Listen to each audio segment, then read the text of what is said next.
Nous allons poursuivre avec l'histoire de l'Égypte antique. Mais avant de commencer, il y en a qui disent, quand je regarde le Facebook de la personne, j'ai envie de lui dire de fermer sa gueule. Mais vous ne pouvez pas me fermer ma gueule. Il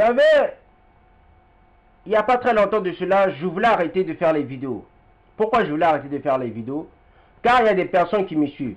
Les personnes qui me suivent, il n'y a pas de problème si vous me suivez. Hein? Les gens qui me hackent, qui ont hacké mon internet, mon portable, il n'y a pas de problème. Mais quand vous commencez à m'empêcher de faire des recherches, là ça devient un problème. Là je commence à maudire, à maudire vos enfants, à maudire vos parents, en fin de compte à maudire toute votre ascendance et descendants. Chez moi ça se passe comme ça. Moi je suis venu sur terre, ce n'est pas pour être riche ou je ne sais pas qu'est-ce que vous voulez. Je suis venu sur terre, c'est pour avoir la connaissance. Moi, la première chose que j'ai dans la tête, c'est toujours la connaissance. Je préfère avoir la connaissance que toutes les richesses. Parce que je sais que quand j'ai la connaissance, j'ai toutes les richesses. Il y en a qui se moquent de moi. Il y en a qui disent, oui, quand je regarde ta tête de con, ou bien quand je regarde ton ventre, il faut aller faire du sport. Moi, j'ai rien à prouver à qui que ce soit, que je sois pauvre ou que je sois riche. Je suis né le 24 décembre 1990. Le 24 représente les 24 anciens. Le 24 représente les 24 heures, représente la journée et la nuit englobée. Le chiffre 24, c'est quelque chose de spirituel. Le 12 dans le monde matériel, quand vous prenez l'apocryphe du pasteur Hermas, quand vous prenez d'autres livres d'apocryphe, le 12 représente la plénitude. C'est pour ça qu'on dit les 12 tribus d'Israël. Ça représente la plénitude de l'être humain. La plénitude de l'être humain se fait à partir du chiffre 12. La plénitude du monde astral, pour l'instant nous en avons parlé, mais la plénitude du monde de l'esprit spirituel se fait avec le chiffre 1. Au-delà du monde de l'esprit, la plénitude se fait avec le chiffre 0. Le 0 c'est au-delà de l'esprit. Au-delà de l'esprit, il existe aussi d'autres réalités. Ça s'appelle la réalité qui est au-delà, la réalité transcendantale. C'est dans cette réalité que vous comprenez que Dieu n'a pas de nom. Dieu n'a pas de fin. Or, dans le monde spirituel, il y a des limites. Même si le paradis, il n'y a pas d'espace. Puisque l'espace part, ça repart. Au paradis, tu n'as pas besoin du temps. C'est toi qui décides si tu veux le temps ou pas. Mais néanmoins, le temps se trouve au paradis. Mais c'est à toi de le choisir. C'est toi qui veux le temps ou pas. C'est toi qui es le chef du temps dans le monde spirituel avec un grand S. Mais dans le monde spirituel, comme l'apocryphe de Philippe dit, quand tu vois Dieu, tu deviens Dieu. Quand tu vois le soleil, tu deviens le soleil. Ça veut dire, tu es en communication avec le soleil. Tu es en communication avec Dieu. C'est pour cela dans la religion Congo, quand vous prenez même Wikipédia, il est dit, dans la religion Congo, il y a des multidimensions. Il y a 8 cieux. Le premier ciel, c'est le monde de nos ancêtres. Ça s'appelle les maisons. Avant d'aller dans les 7 cieux, il faut passer par le séjour des morts. Prenez le livre de Enoch. Vous allez comprendre c'est quoi le séjour des morts. Après, il y a les 7 cieux. Les 7 cieux, ce sont les niveaux du bonheur. Ce sont les niveaux de connaissance. Et au-delà des 7 cieux se trouve le monde de l'esprit de Nzambi, le monde de Nzambi Yampangu. C'est ce qu'on appelle le monde spirituel avec un grand S. C'est le monde où tout a commencé, c'est le monde où il n'y a pas de fin, c'est le futur. Là-bas, il y a des choses qui dépassent tout ce qu'un être humain, tout ce qu'un être astral peut concevoir, imaginer, peut percevoir. Ça dépasse. C'est pour ça qu'on dit le paradis indescriptible. Au paradis se trouve le paradis indescriptible. Se trouve le jardin Éden indescriptible. Donc un jardin d'Éden que tu ne peux pas décrire.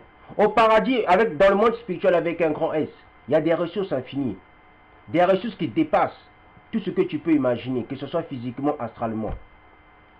Il y a des gens qui se moquent de moi. Je vais encore vous donner des connaissances. J'ai des livres occultes. J'ai des livres de sorcellerie. J'ai des livres ésotériques, donc des livres qui parlent de l'intérieur. J'ai des livres exotiques qui parlent de l'extérieur. J'ai une soeur qui avait fait des vidéos qui disait Lilith c'est Mami Ouata. Bien sûr Lilith c'est Mami Ouata. Imana c'est Mami Ouata. J'ai des preuves.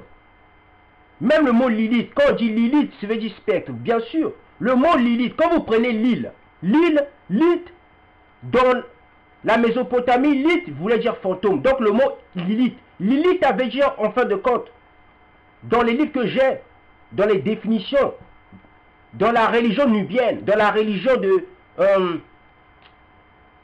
Nimrod, Lilith veut dire fantôme. Mais d'où vient Lilith? Lilith est à l'origine du monde astral, semi-astral. L'origine de l'Égypte antique, pour comprendre la spiritualité égyptienne.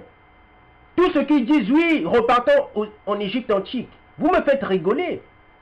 Vous me faites vraiment rigoler. Puisque l'origine de l'Égypte antique, c'est la Mésopotamie. J'ai des livres de Mésopotamie. Tu ne peux pas comprendre l'Égypte si tu ne comprends pas la Mésopotamie. Tu ne peux pas comprendre la spiritualité, ou bien on va dire la franc-maçonnerie, si tu ne comprends pas la Nubie antique. Lilith, Isis vient du mot Lilith. Toutes les religions sont sur l'emprise de Lilith. Aphrodite, c'était qui? C'était Lilith. Lilith est comment? Lilith veut dire nuit, mais à l'origine, dans la spiritualité nubienne, Lilith veut dire fantôme, comme la Bible dit. Sa racine hébraïque veut dire Laïla, nuit. Cette mauvaise étymologie en fait un démon de la nuit. Mais Lilith veut dire fantôme. C'est pour ça qu'on dit dans la Bible, le spectre de Lilith. Donc, le fantôme de Lilith. Donc, Lilith sera en Occident. Bientôt, toutes les souffrances du peuple bantou, ça va venir en Occident. Lilith va maintenant attaquer l'Occident. Parce que Lilith représente le fantôme, représente la reine mère. Même dans la spiritualité nubienne, il y en a qui ne savent pas. Il y en a qui disent, oui, la Vierge noire du Vatican, ça vient de l'Égypte. C'est faux. J'ai des preuves. J'ai des preuves. J'ai des livres occultes. J'ai des livres de sorcellerie. J'ai des livres de magie. J'ai des preuves que Lilith s'appelait aussi chez les Nubiens la Vierge noire. Si vous ne savez pas, Lilith s'appelait la Vierge noire chez les Nubiens. Donc quand j'entends les Égyptiens venir dire, oui, Isis c'est la Vierge noire. Non, Isis c'est Lilith. Isis c'est Lilith. Je vous recommande, je ferai pas des vidéos, peut-être je ne ferai pas des vidéos, mais je vais donner des livres à une soeur qui s'appelle Christ Valérie sur YouTube. Je vais lui donner les livres de la Nubie antique. Vous allez aller lire ces livres de la Nubie antique, vous allez voir, Lilith s'appelait la Vierge noire. Il n'y a rien qui change, c'est juste le noir. Ils croient que j'ai besoin des abonnés sur Facebook. Je n'ai pas besoin d'abonnés sur Facebook. Tant que je mets mes vidéos sur Facebook, le reste, même si j'aime bien les gens qui sont abonnés sur mon Facebook, même si j'aime mes amis de Facebook, mais ça m'importe peu d'avoir 10 millions d'amis, puisque j'ai la vérité, vous comprenez ou pas? Moi, je n'ai pas besoin de votre connaissance, c'est vous qui avez besoin de ma connaissance. Vous me faites rigoler, vous comprenez? Cette mauvaise étymologie en fait un démon de la nuit. Lilith est en fait la forme hébraïque de l'acadien Lilithou. Vous voyez, Lilithou c'était qui? Lilithou c'était celle qui était priée chez les Arabes. Les Arabes, que ce soit les Arabes blancs ou bien les Arabes noirs. Lilith c'est Astarté. Lilith c'est Mami Ouata. Lilith c'est Isis. La sœur elle avait raison. La sœur là elle avait raison. Mais ce que j'ai jamais aimé chez la sœur Marie, c'est quand elle disait l'Esprit Saint c'est la sagesse. L'Esprit Saint n'a jamais été la sagesse. L'Esprit Saint, dans la religion Congo, elle représente l'Esprit. Non, la sagesse représente l'Esprit Saint. L'Esprit Saint n'est pas, à proprement parler, la force de Dieu n'est pas dans le monde astral physique. Pour connaître la force de Dieu, il faut aller dans le monde spirituel. Nous allons dévoiler le monde spirituel, mais pas sur YouTube. Il dérive du sumérien Lil, qui signifie vent. Lil aussi veut dire fantôme. Lilith veut dire fantôme. C'est à l'origine un démon mésopotamien lié au vent, à la tempête. Mais c'est quoi le démon mésopotamien? Mais c'est le démon de la Nubie antique. J'ai des preuves antiques, j'ai des preuves des livres qui prouvent que la Mésopotamie c'était les Nubiens. La Mésopotamie ce n'est pas les Assyriens, c'était le peuple noir. Le peuple noir vient de la Mésopotamie. Lilith vient de la religion nubienne. Lilith ne vient pas de la religion des faux juifs, de ceux qui se disent juifs. J'ai des preuves occultes, sorciers, magiques, spirituels. Donc ceux qui disent, j'aimerais que tu fermes ta gueule. Mais non, c'est toi qui as besoin de moi. Moi, je n'ai pas besoin de ta connaissance puisque tu ne connais pas grand-chose. Lilith a... Mais c'est que Gilgamesh? Mais Gilgamesh, c'est le livre des Nubiens. Ce n'est pas le livre de ceux qui se disent actuellement arabes blancs, non. C'est le livre des Nubiens, Gilgamesh. On vous apprend des choses, vous dites, mais j'aimerais que tu fermes ta gueule sur Facebook. Quand je vois ton post sur Facebook. Mais je t'apprends, tu ne connais pas grand-chose. Hormis t'habiller comme des femmes de nuit. Comme des femmes qui vont dans les bois de nuit. C'est la seule chose que tu sais faire. Ou bien aller chercher des maris qui ont beaucoup d'argent. Mais la connaissance, tu ne la veux pas. Tu la rejettes. La seconde partie de ce poème, traduit en assyrien, a été ajoutée en appendice à l'épopée de Gilgamesh. Dans le jardin sacré de la déesse Inanna. Vous voyez, Inanna c'est qui? Mais c'est Lilith. Lilith c'est qui? Mais c'est Isis. Il y en a qui disent repartons au culte de nos ancêtres, repartons à la spiritualité égyptienne. Ils disent oui, repartons à Isis. Mais Isis c'est une sorcière. Dans la spiritualité égyptienne, on n'a pas besoin d'apprendre la langue égyptienne pour comprendre. Isis c'est une sorcière même dans la spiritualité égyptienne. Ici, Isis a manipulé Amon-Ra. Isis est contre Amon-Ra. Donc quand j'entends les Noirs qui disent repartons à Isis, ils disent repartons à la sorcière, parce que Isis est une sorcière dans la spiritualité égyptienne. C'est prouvé de A à Z. Ceux qui disent oui, Isis, ce sont les blancs qui disent Isis. Non, Isis c'est une sorcière. Ça n'a rien à voir avec les blancs ou pas les blancs. Ça n'a rien à voir avec le noir ou pas le noir. C'est question de vérité ou pas. C'est la vérité pour simple. Vous voulez repartir à Lilith? C'est vraiment très grave. Lilith aussi, Lilith est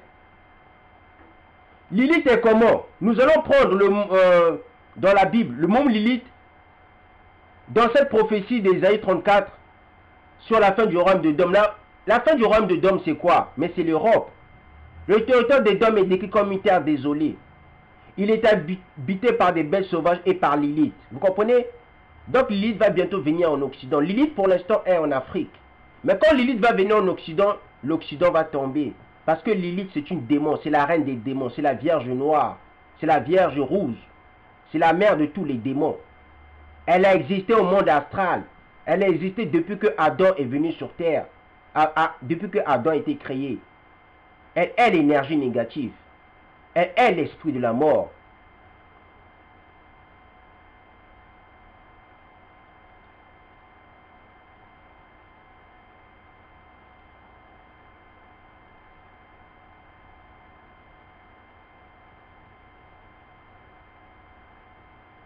Lilith aussi, c'est la reine des sirènes, des monstres de nuit, des créatures de nuit, des spectres de nuit, donc les fantômes, des chats huants, des hiboux. Les hiboux, ce sont les hiboux. Derrière les hiboux se cachent des démons. Derrière les chats huants se cachent des démons. Derrière les chaudes se cachent des démons. Donc, derrière les animaux impurs se cachent des démons. Quand vous mangez des porcs, vous mangez, en fin de compte, derrière les porcs se cachent des démons. Derrière les chiens se cachent des démons.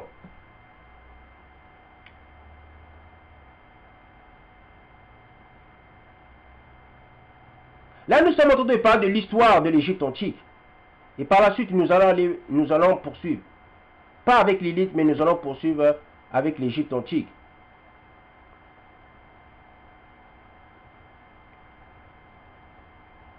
Nous allons y revenir plus tard, dans la deuxième partie. Nous parlerons de Lilith encore. Nous allons poursuivre encore. Hein. Quand je dis deuxième partie, dans d'autres, nous poursuivons autre part. Là, nous allons généralement parler de l'histoire de l'Égypte et nubienne. Tout était enterré dans les cimetières de Giza. La plupart enfermés dans les cruches marquées de l'année de règne et d'un nom personnel. Dans les exemples les plus élaborés du Moyen Empire, les textes des assemblages du Moyen Empire montrent un développement progressif à partir des prototypes de l'Ancien Empire, fournissant un témoignage interne pour leur séquence chronologique. Les figures en alpâtre du Caire se soustraient 1. Le dépôt de Mirjiga, Amenemhat II, Sésostri 2, les bols de Berlin, milieu de la deuxième dynastie, et les images de Saqqara, fin de la deuxième dynastie. Une série de récipients en poterie non cuite ou des images de prisonniers schématiquement modélés. En argile, calcaire, albâtre, bois ou cire. Est inscrit de la liste des noms et parentés de princes contemporains, nubiens, asiatiques et libyens, avec la motion de leurs serviteurs, soldats, messagers et paysans, qui peuvent se rebeller, qui peuvent comploter, qui peuvent combattre, qui peuvent songer à se battre, ou qui peuvent penser à se rebeller sur son pays entier, provenant des bols de Berlin. Cette formule de rébellion réapparaît dans la section suivante concernée par les classes d'Égyptiens, potentiellement hostiles, et à cette section, une liste des noms de tels individus est associée. En complétant ce dernier motif, il y a une énumération de forces généralement menaçantes, incluant les discours mauvais, la calomnie, les complots, la discorde, les cauchemars littéralement, les mauvais rêves dans le mauvais sommeil. Tandis que les sections précédentes prémunissent contre la menace politique ou militaire, les désignations de conclusion servent à se défendre contre l'assaut magique. Peut-être en anticipation de magie, les équations similaires par les ennemis de l'Égypte. Amenhotep III déclare à son vice-roi de Nubie: ne sois pas miséricordieux du tout envers les Nubiens. Garde-toi contre leurs gens et leurs magiciens. Toute magie de l'Égypte vient de la Nubie. Donc quand vous parlez de Isis, Isis c'est Lilith. Arrêtez de venir faire rigoler les gens. Isis c'est Lilith. Toute spiritualité égyptienne vient de la Nubie. Même les égyptologues, même les archéologues, même les scientifiques le disent. Il n'y a que le noir qui est toujours esclave, qui disent oui, Isis c'est pas Lilith. Mais Isis c'est Lilith. Je peux vous le prouver. Je peux vous le prouver pendant combien de vidéos? Pendant 50 vidéos. Nous pouvons aller plus loin. Toutes les religions sont encerclées par Lilith. C'est Lilith qui dirige toutes les religions. C'est pour ça qu'Apocalypse 17 disait, quand les 144 000, ce seront eux qui ne seront pas dans les religions. Le salut du peuple noir vient par les 144 000. Après les 144 000, le salut véritable. Je dis le salut d'abord. Le salut. Salut veut dire sauver.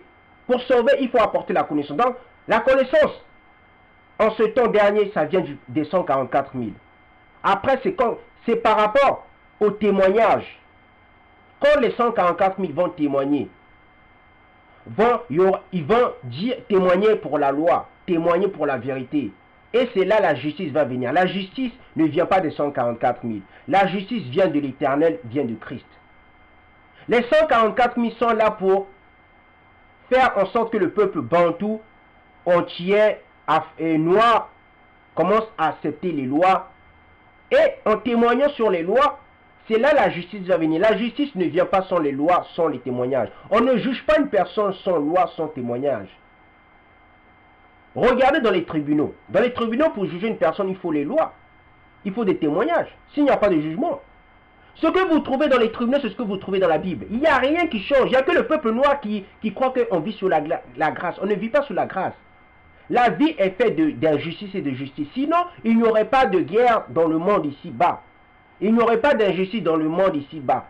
Si Dieu ne juge pas, il n'y aurait pas d'injustice, il n'y aurait pas de justice. Il n'y aurait que des personnes neutres. Il n'y aurait pas le bien et le mal si Dieu ne jugeait pas. Il y en a qui disent oui, mais Dieu ne juge pas. Dieu juge. Il faut juger. Si Dieu ne juge pas, mais pourquoi il y a des juges sur terre? Donc la justice, c'est que pour les gens du bas, mais la justice aussi, elle est spirituelle. On ne juge pas pour l'argent, on juge pour réparation mentale, réparation consciente. On ne juge pas pour plaire à qui que ce soit. Nous poursuivons avec l'histoire de l'Égypte antique. Dans toute découverte individuelle, la séquence entière d'étrangers égyptiens et force peut apparaître en copies multiples par des scribes différents, comme les exemples de l'Ancien Empire et du Nouvel Empire.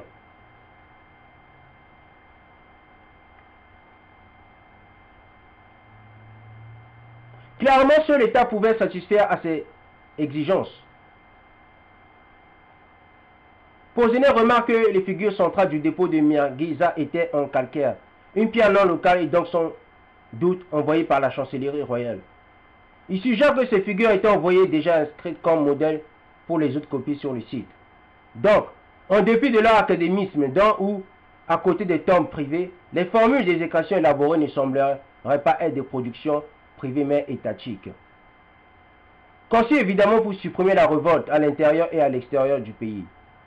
Ce scénario limpide peut être un peu trop simpliste, cependant, et Posener en particulier a suggéré un degré plus grand de participation des individus, privés ou à des localités à la constitution de la liste des Égyptiens condamnés, qui sont habituellement qualifiés par la terre Amouet, homme mort, ou Amouetet, femme morte.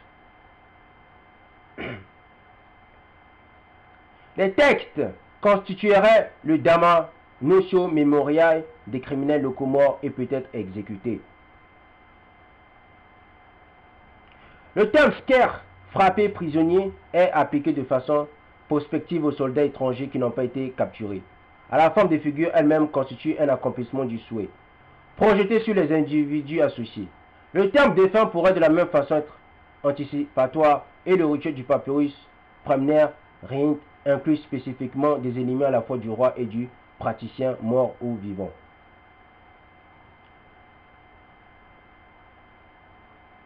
L'influence privée est probable aussi dans ces découvertes, consistant seulement en noms d'Égyptiens ou figures individuelles, dépourvues de la formule de rébellion.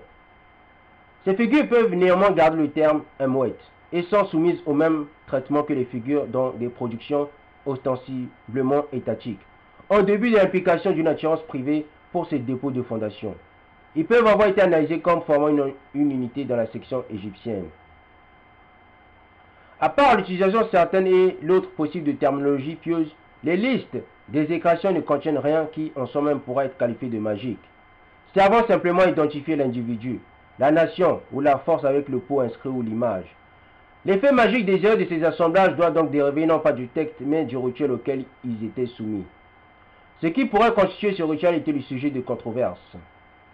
En ce qui concerne les images, au moins un constituant évident était le ligotage, car en plus de l'indication résumée de membres ligotés sur des représentations en alpâtre et bois, des exemplaires en argile provenant de Giza et Saqqara revêtent des trous pour lier ou suspendre avec des cordes. De telles images sont un parallèle avec la figure archaïque du prisonnier en provenance d'Abydos discutée ci. Et les tortures commises sur terre dans l'autre monde et dans le culte de temple et l'enchantement privé, en tant que contrepartie tangible d'entourer. Entourer veut dire sni, et encercler veut dire psycre. Si, prééminence dans le vocabulaire égyptien de la magie. La magie se fait toujours avec l'image, la sorcellerie se fait toujours avec l'image. Comme j'ai toujours dit, le vaudou vient de la spiritualité égyptienne ou bien de l'astralité égyptienne. Le vaudou est à base égyptien. C'est pour ça que vous voyez beaucoup de Togolais, d'Ivoiriens, de Ghanéens, de Nigériens pratiquer le vaudou. Parce que le vaudou vient de l'Égypte. La spiritualité égyptienne, ou bien l'astralité égyptienne, elle n'est pas aussi mauvaise que cela. Pour que l'Égyptien se libère, il faut qu'ils enlèvent Isis. Isis est une sorcière. Si vous enlevez dans la spiritualité égyptienne ou bien dans l'astralité égyptienne, Isis, Osiris et Horus, là, il y aurait une restauration de l'Égypte antique. Mais si vous n'enlevez pas ces trois divinités, l'Égypte, vous serez toujours en bas. L'Égypte ne sera pas délivrée. Il y en a qui vont dire Amon, c'est un démon. Je ne suis pas là pour parler de Amon Ptah. Ptah n'était pas un démon. Ptah, c'était comme l'Éternel. On ne pouvait pas définir Ptah. Les Égyptiens ont commencé à faire de l'idolâtrie, c'est à cause de la sorcellerie, le vaudou. Le vaudou, la sorcellerie est fait à base d'images. Tu dessines la personne réelle, tu commences à prendre des couteaux, si tu veux lui couper les mains, tu mets le couteau sur l'image de la tête, des mains, ainsi de suite. C'est ça la sorcellerie. On envoûte une personne avec le nom de la personne et de l'image.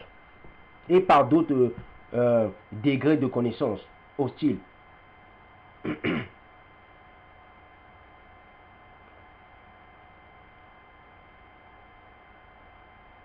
Et ceci est exprimé sans ambiguïté dans le ligotage rituel recommandé pour le prototype de la figure féminine du Louvre. En faisant chaque nœud, le magicien doit appeler Abraxas, tiens la vite, briser les peaux rouges. Aucune figurine de ce genre n'était associée au premier texte identifié. Les bols de Berlin, qui consistaient exclusivement en récipients en argile rouge brisés et généralement inscrits, Seth a conclu que les récipients avaient été cérémonieusement brisés, et il alliait le rite des écrations à celui de briser les vases rouges. Attesté dans la formule 244 des textes des pyramides, salut ô Osiris, ceci est l'œil de Horus, prends-le de sorte que tu puisses être fort et qu'il puisse être terrifié par toi. Brise les vases rouges.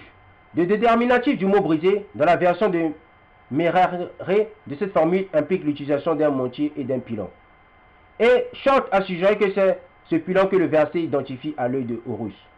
Le processus d'écraser par un pilon est écrit CHM en égyptien. Et il est tentant de reconnaître un jeu de mots avec l'homophone CHM, revenir en arrière, faire taire, retraite.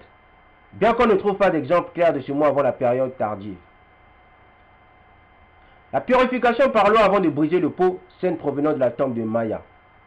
Le rituel des vases rouges est bien attesté à partir des pratiques d'enterrement et figure de façon prééminente dans une liturgie funéraire archaïque, dans laquelle le mastaba est encerclé par le personnel funéraire, parmi lesquels il y a les XRIW, DCRRW, les porteurs de peau rouge. Comme cette liturgie représente une adaptation du rituel royal au profit d'un propriétaire privé, il n'est pas surprenant de trouver le rite adapté, de façon similaire, dans les reliefs et inscriptions des tombes privées. Sur le sarcophage de NNN Xift-K de la 5e dynastie en provenance de Dacha-She, elle forme une partie de la conclusion du programme standard des offrandes funéraires, encadré par des rites fondamentaux de reversion des offrandes divines. WDP, HTTP, Inter.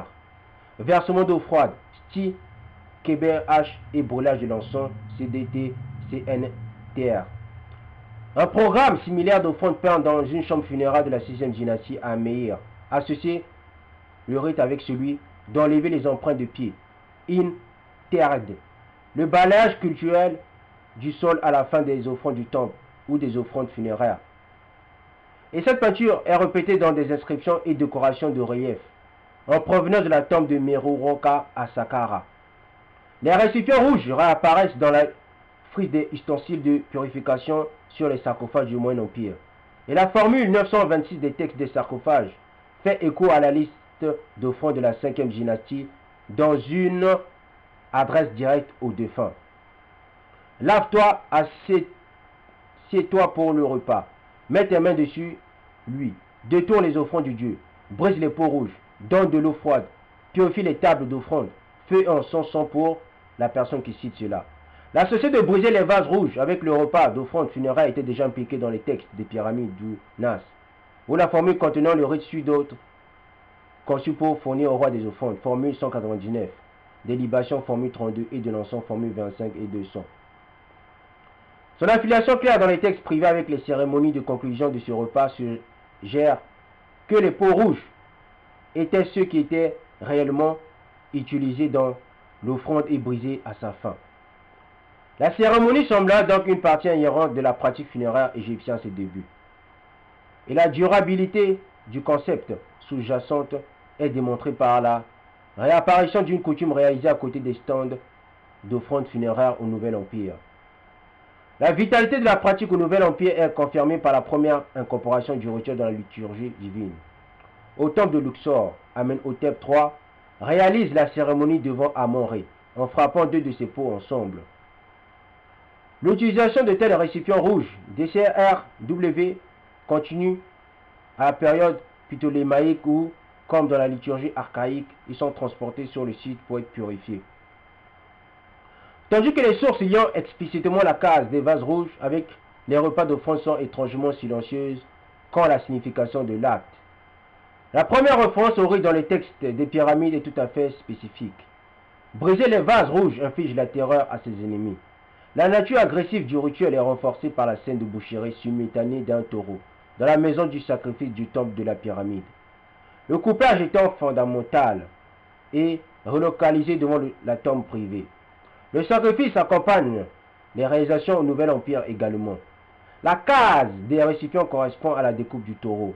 Et dans une libation qui suit, l'eau répandue était peut-être équivalente au sang de l'animal. À la fois le taureau et le pot sont des substituts pour l'ennemi.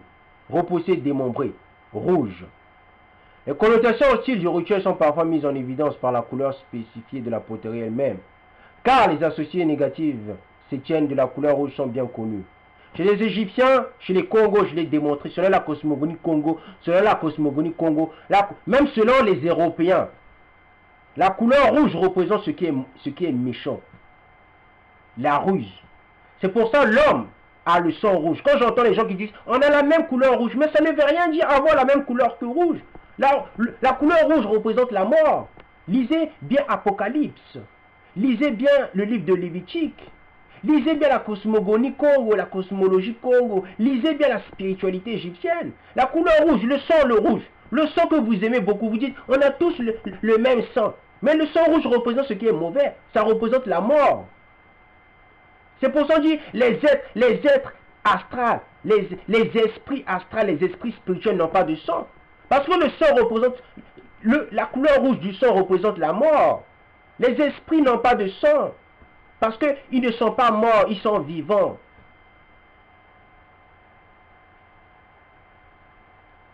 La couleur habituelle des figurines démoniaques, Seth, Apophis et d'autres, en cire ou en argile, le rouge est aussi la couleur préférée de l'encre utilisée pour écrire les noms de tels démons ennemis. Vous comprenez? Le rouge représente tout ce qui est démoniaque, tout ce qui est ennemi.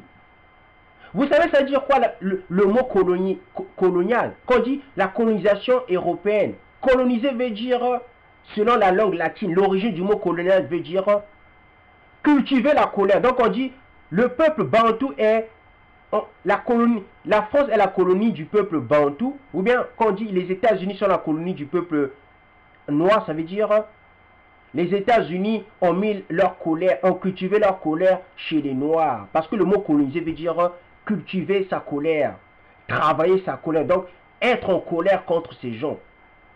Parce que le mot coloniser a une notion négative. Cultiver sa colère. Le mot coloniser, il ne vient pas de l'africain. Ça vient du mot slave, latin. Là aussi, ceux qui disent de fermer ma bouche, est-ce que vous le savez? Vous ne le savez pas. Donc on vous apprend des choses que vous ne connaissez pas. Donc avant de dire, quand je te vois sur Facebook, je vois ton statut sur Facebook, j'aimerais que tu fermes ta gueule. Ben ma soeur, arrête déjà de t'habiller comme des prostituées. Habille-toi comme une belle femme intellectuelle, responsable de ses enfants. Et ensuite on parlera de égal égal, mais sinon je ne parle pas avec des prostituées, des femmes qui ne se respectent pas. Même si avant tu étais prostituée, ça c'est le passé, tu as changé. Maintenant tu t'habilles encore comme une prostituée. Comment veux-tu que je te parle égal égal? Parce que tu ne te respectes pas. La mère des prostituées, vous savez c'est qui? C'est Lilith, c'est Isis, c'est Diane, c'est Astarté. Parce que Astarté et Lilith c'est la même chose. Si vous ne me croyez pas, je vais mettre des livres sur YouTube. Vous allez aller lire ces livres. D'où vient l'origine de Isis? D'où vient Isis? Isis a existé depuis avant que l'être humain existe. Isis a existé depuis Adam et Ève. Isis c'est Lilith si vous ne savez pas. Il y en a, ils parlent de l'Égypte antique. Ils ne connaissent même pas la spiritualité nubienne. Moi, je connais la spiritualité nubienne. Donc, quand je vous parle de Isis, parce que je sais que dans les connaissances, dans le livre Mésopotamie, Isis et Lilith, rien ne change. Il n'y a que le noir qui se croit intelligent qui croit que Isis c'est pas Lilith. Il n'y a que des stupides qui ne changent pas. Les hommes intelligents changent. Il n'y a qu'un stupide qui ne peut pas changer. C'est pour ça que le noir ne veut pas changer, parce que le noir veut rester stupide. L'intelligence ne vient pas avec plusieurs abonnés. L'intelligence, peu de personnes peuvent accepter l'intelligence, mais nombreux n'acceptent pas l'intelligence. Le mensonge est toujours accepté par plusieurs personnes. Or, la vérité, les gens n'aiment pas. Ça leur agace la vérité. Je n'ai rien contre les Européens. Je n'ai rien contre les Chinois. Moi, ce que je dis, ce n'est que la vérité. Tu l'apprends, tu ne l'apprends pas, ça reste la vérité. La vérité, elle est neutre. Même si on dit la vérité, soit c'est droite ou gauche. La vérité, elle est neutre. La vérité ne change pas. Or, le mensonge peut changer. Parce que dans le mensonge, on peut trouver la vérité. Or, dans la vérité, on ne peut pas trouver le mensonge. La vérité reste la vérité. Le mensonge, elle peut avoir deux facettes. Vous comprenez cela?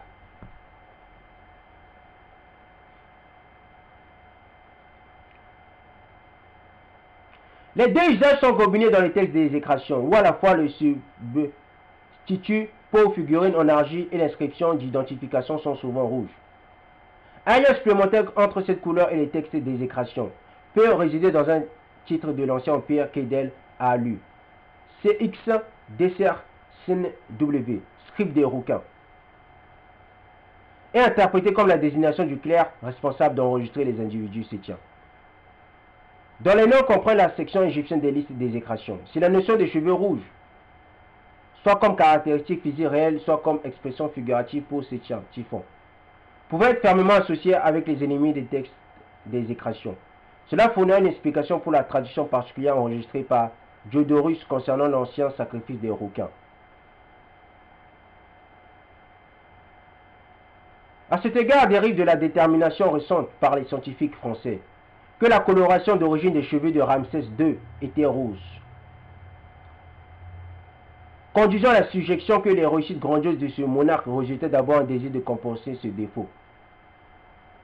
Il a encouragé son peuple à considérer sa chevelure rousse, distinctive comme une expression de divinité présentée comme une bénédiction de la part de ses ascendants, qui avait sans doute été le premier rouquin de la famille. Les connotations hostiles implicites dans la couleur rouge sont rendues explicites dans l'acte de briser.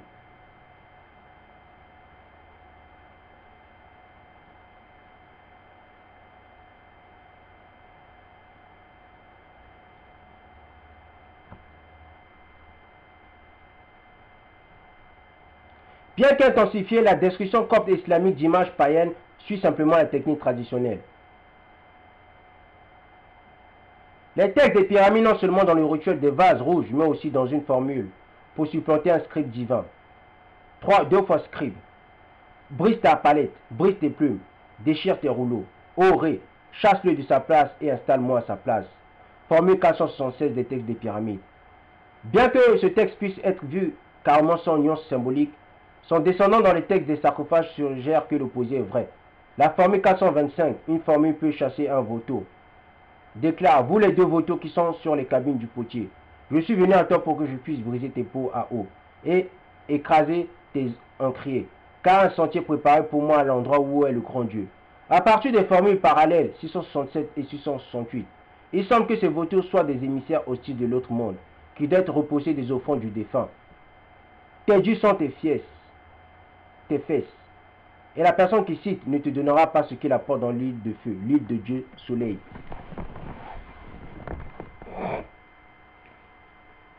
La mention des cabines du potier et de la destruction des pots à eau comme acte préliminaire de la procession vers l'autre monde ne peut que rappeler le rituel de briser les pots rouges.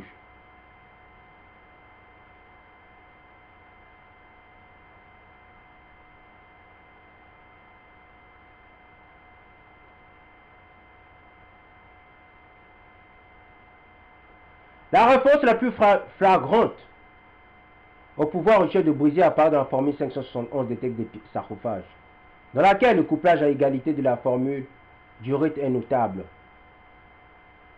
Si on dit quelque chose au-dessus des eaux, ou si l'on brise quelque chose au-dessus du Nil, cette mienne maison parmi les eaux sera détruite. L'aspect hostile de briser continue, inchangé dans les livres des morts. Ou par exemple, le défunt se compare lui-même à un oiseau dont l'œuf n'est pas brisé. Formule 85B du livre des morts et une case rituelle d'un bloc de faïence verte pour réactiver le démembrement d'Osiris aux mains de Seth. Cet apophyse expérimente le même destin dans le culte du temple, dans lequel des figures en cire des démons sont broyés après avoir été liés. Comme dans les bols rouges de Berlin, piétinés, avoir reçu des crachats, reçu des coups, avoir brûlé et été brouillé dans l'urine, sans doute influencé par de telles pratiques rituelles. Le topo de briser passe.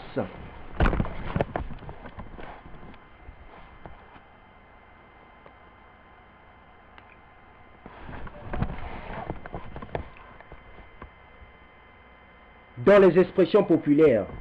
Ainsi, au Moyen Empire, le serpent apophyse est caractérisé comme celui des cas brisés. HDKW.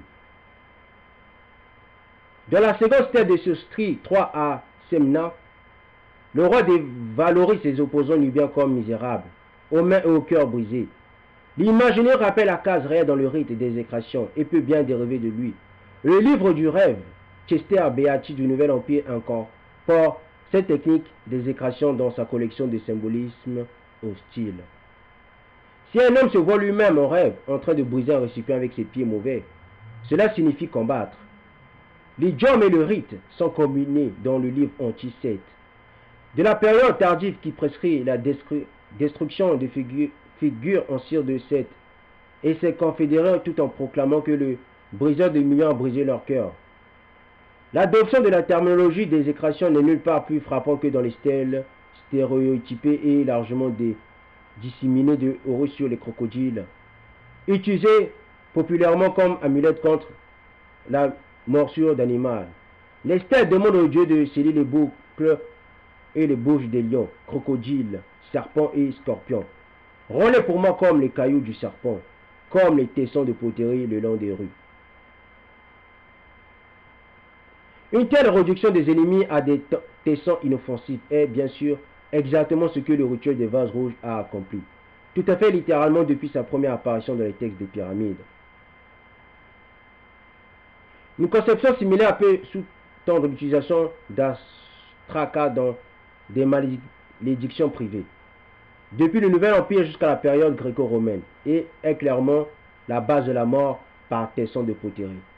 Listé parmi les 70 causes potentielles de mort annulées par Osiris dans un papyrus oraculaire de Turin. Papyrus Turin. 3 millénaires après le témoignage initial des textes des pyramides, un papyrus du 3e siècle provenant d'Oxyticus fournit peut-être les derniers coups du rite. Préservé non pas en égyptien mais en grec. Le papyrus contient les fragments de la prophétie du potier, un conte apocalyptique traduit du démotique qui prédit la conquête étrangère de l'Égypte et son salut ultime.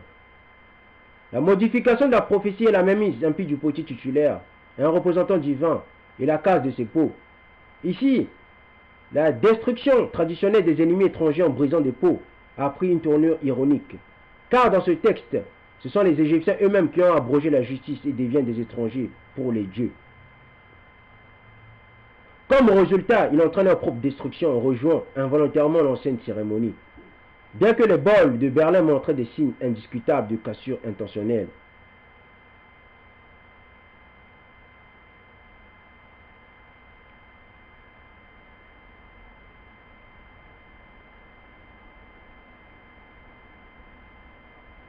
Car le dépôt comprend réellement 4 ensevelissements séparés mais en relation impliquant 197 vases rouges inscrits brisés et à comparer à 80 pour Berlin en plus de 437 vases rouges brisés non inscrits. 347 figurines en bout assorties. 3 figurines de prisonniers en calcaire avec la tête d'une 4e. Et les restes d'un sacrifice humain. Comparable à un dépôt de fondation, l'intention magique de ses ancêtres pour les pierres d'angle modernes est clairement démontrée dans le dépôt de disques d'argile retrouvant provenant des forteresses nubiennes de Kuban, Bouen, Areka et Uro-Narti, contemporains de l'assemblage de Mirgiza et qui dépeignent les soldats égyptiens menant les ennemis nubiens, ligotés. Bien que posé à doute qu'il puisse y avoir une relation quelconque avec des figurines d'envoûtement. L'identité du propos dans les deux rites est évidente. L'immortalisation de la destruction de la soumission des ennemis de l'Égypte, bien que probablement enterré bien après l'érection de la forteresse dans un acte officiel de consécration. L'assemblage de Mirgiza avait fourni une sauvegarde magique pour les habitants de la forteresse, adjacent de la seconde cataracte, en vertu de son état intact. Il fournit aux scientifiques modernes le témoignage le plus détaillé dans la pratique rituelle réelle, associée à la case des vases rouges. La couleur rouge est la guerre, la méchanceté. C'est pour ça Lilith, elle est rousse, elle est rouge. Édom est rouge et il est rousse. Esso était rouge, il était rousse. Caïn, il était rousse, il était rouge.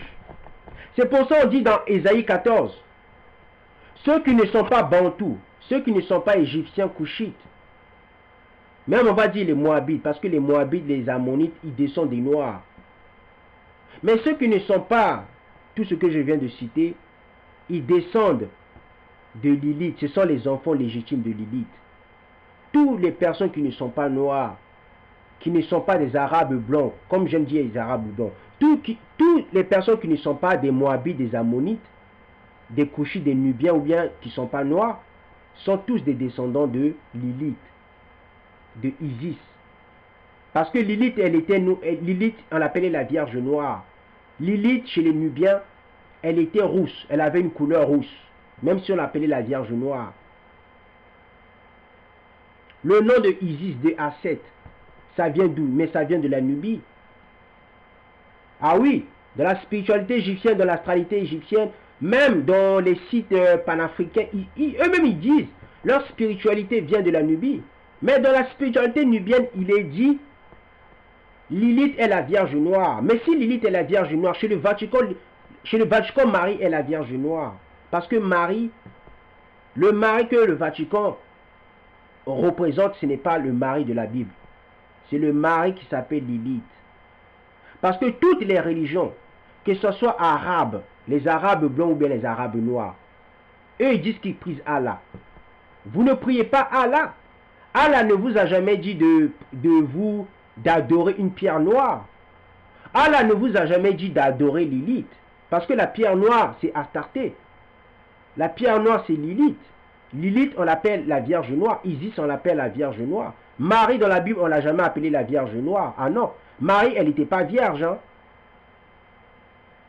Marie a eu bel et bien un enfant. Même si Christ est sorti du corps de Marie, selon l'Esprit Saint. Mais elle n'était pas vierge, puisqu'elle a eu un enfant. Vous avez déjà vu une vierge qui a déjà eu un enfant? D'où ça sort? D'où, dites-moi d'où ça sort?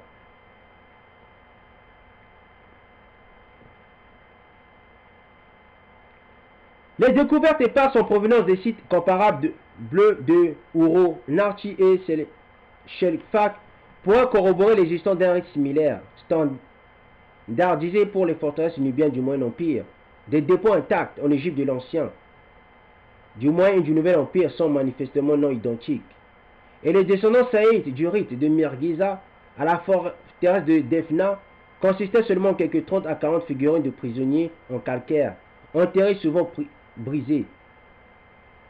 Néanmoins, de nombreux éléments du dépôt de Mirgiza se répètent en différentes combinaisons dans les variantes moins complexes du rite. Et c'est comme un indice par comparaison avec des variantes que l'assemblage de Mirgiza est le plus riche. Il y en a qui ne vont pas accepter ce que je suis en train de dire. Tous ceux qui ne sont pas noirs, tous les peuples qui ne sont pas noirs, ils descendent de Lilith. Caïn était rouge. Esau était rouge. Le peuple édomite sont rouges. Il n'y a pas de blanc. Le blanc n'existe pas sur terre. Ça n'existe pas le blanc. Un humain qui est blanc, ça n'existe pas. Ça n'existe pas. Allez-y sur Wikipédia, tapez vous-même. Tapez la couleur rouge des Européens ou bien de l'Occident. Ils ne sont pas blancs. Ce que je dis, ça ne veut pas dire je suis raciste. Raciste veut dire être supérieur. D'accord? Dieu nous avait dit, si nous respectons les lois, les sagesses, nous serions supérieurs aux autres nations. Les autres nations vont dire ce peuple est sage. Tu ne peux pas te dire je suis raciste si tu n'es pas sage. Le mot raciste veut dire supérieur. Tu ne peux pas être supérieur à quelqu'un si tu n'es pas sage. Ce n'est pas possible. Un blanc ne peut pas venir, un Européen ou bien un Occident ne peut pas dire je suis supérieur au noir s'il n'est pas sage. La supériorité d'une personne vient par la sagesse. Tu ne peux pas diriger un pays, tu ne peux pas être un président ou un roi d'un pays si tu n'es pas sage. Tu ne peux pas être un leader si tu n'es pas sage. La connaissance ne fait pas de toi un leader. L'intelligence ne fait pas de toi un leader. La sagesse fait de toi un leader. Une femme qui est sage fait d'elle une femme leader. C'est la sagesse qui rend une personne leader. Tu ne peux pas être un meneur de jeu si tu n'es pas sage.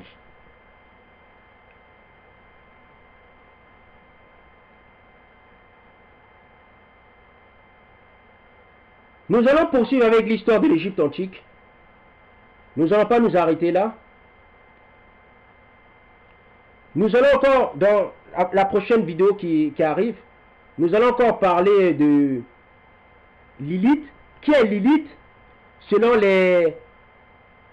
toute l'historique humaine.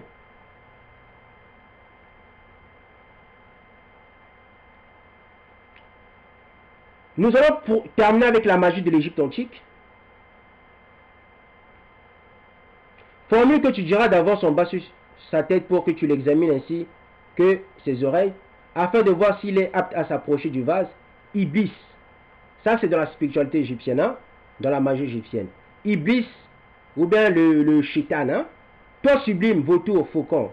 Toi sublime, toi fort, fais que je sois propre comme Iblis, ou bien Iblis. Sublime, vautour, faucon, sublime, fort.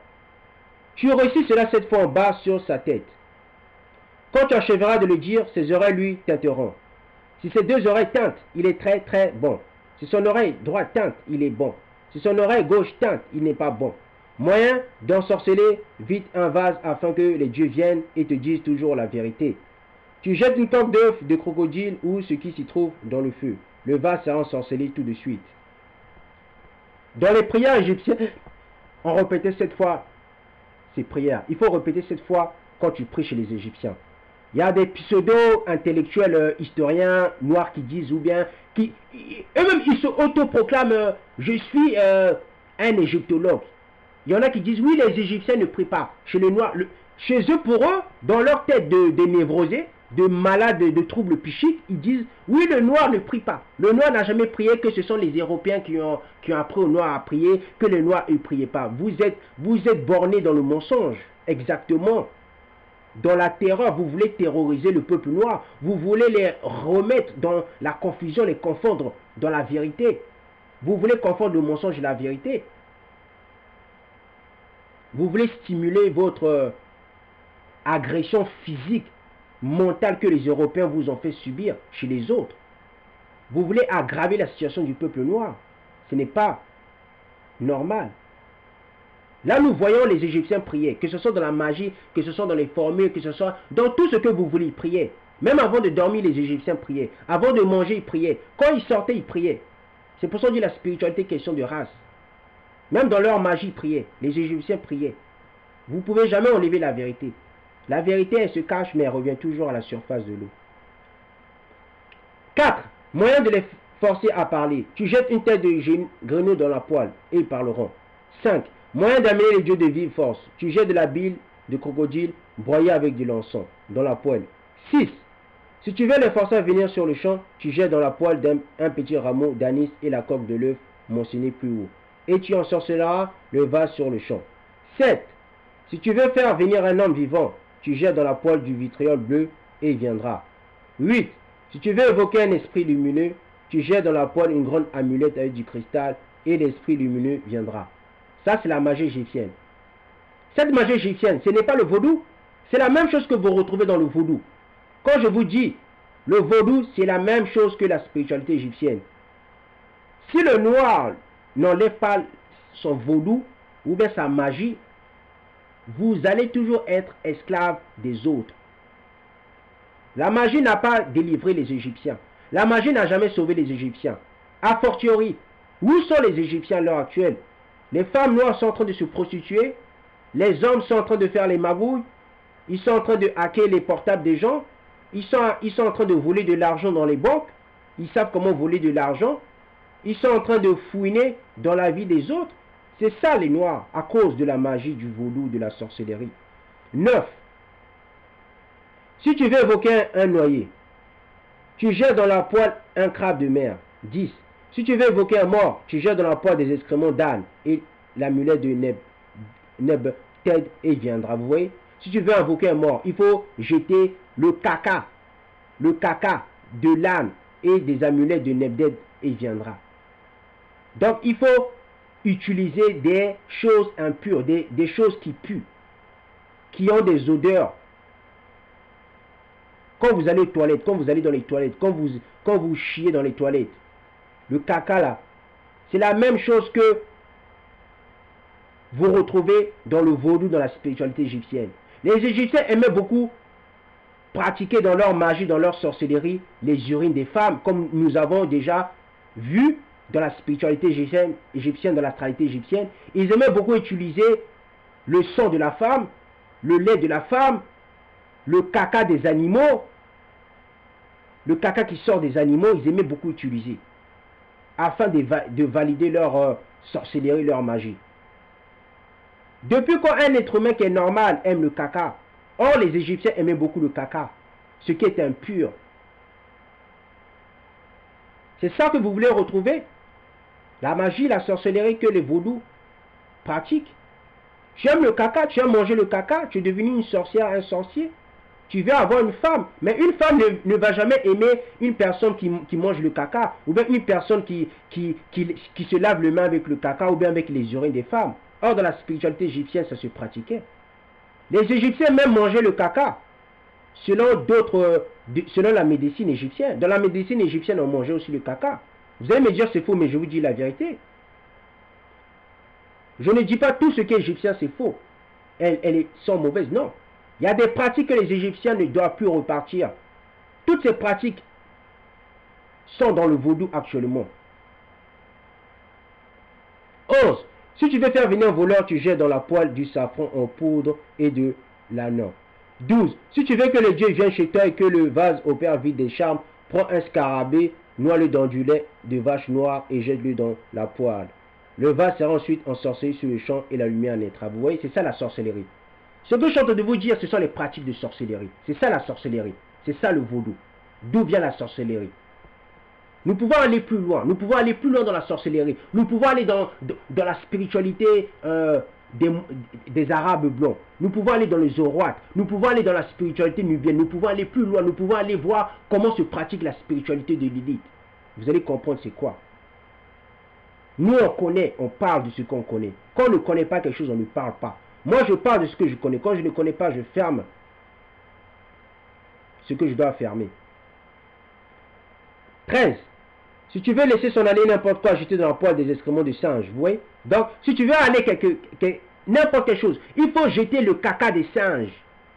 Le caca des singes, parce que les sorciers, ils aiment beaucoup ce qui est impur. Ils aiment le caca des êtres humains, le caca des animaux, ils aiment ça. Ils aiment ça. Ils aiment ce qui est impur. C'est ça la spiritualité égyptienne que les panafricains veulent repartir. Ils vont bientôt dire c'est faux, ça n'existe pas. C'est ça la sorcellerie. Tu vas m'apprendre quoi en sorcellerie? Si tu n'as rien à dire, ne fais pas les vidéos. 13. Si tu veux laisser son aller n'importe quoi, jeter dans la poêle des excréments du singe. Et chacun s'en ira à son lieu quand tu reciteras la formule à laisser aller. Vous voyez? On a fini avec les cacas des hyènes, des scarabées, des ânes. Là maintenant nous prenons les cacas des singes. 14. Amulette qu'il est recommandé de lier sur le corps de celui qui exerce la magie à l'aide d'un vase. Pour l'ensorceler vite, tu prends une bande en 16 fils de lin, 4 blancs, 4 verts, 4 bleus et 4 rouges. Tu en fais un nœud et tu l'arroses avec du sang de huppe. Puis tu le lies avec un scarabée en sa forme solaire, noyant enveloppé dans une bourse de toile la plus fine, et tu le lis sur le corps du garçon qui exerce la magie à l'aide d'un vase. Ensuite, il opère des charmes vite sans hésiter. Vous voyez, il prend le sang. Le sang, c'est quoi? Le sang, c'est pour faire un pacte avec le diable, avec des démons. C'est impur. On ne blague pas avec le sang. 4.1.4.22. Charme exercé par le grand dieu Imhotep. À l'évocation de celui-là, tu prends un banc en bois d'olivier à 4 pieds, sur lesquels encore personne ne s'est assis, et tu le mets propre auprès de toi. Si tu veux obtenir des nouvelles véridiques et infaillibles par son moyen, voici comment il faut procéder. Tu mets le banc dans une chambre propre au milieu, près de la tête. Tu le couvres d'un tablier du haut en bas. Sous le banc, tu places 4 briques devant lui, de sorte qu'elles soient l'une sur l'autre. Une poêle de terre doit être aussi devant lui. Tu mets du charbon de bois d'olivier. Puis tu prends de la graisse d'oie sauvage broyée avec de la myrrhe et en fais des pilules. Tu jettes une d'elles dans la poêle, laisse les autres chez toi et récite sur la poêle cette formule grecque. Puis tu te couches sans prononcer un mot à qui que ce soit au monde, et quand tu seras couché, tu apercevras un Dieu ressemblant au prêtre, vêtu de toile la plus fine. La formule grecque, je t'appelle, toi qui réside aux ténèbres invisibles, toi qui parmi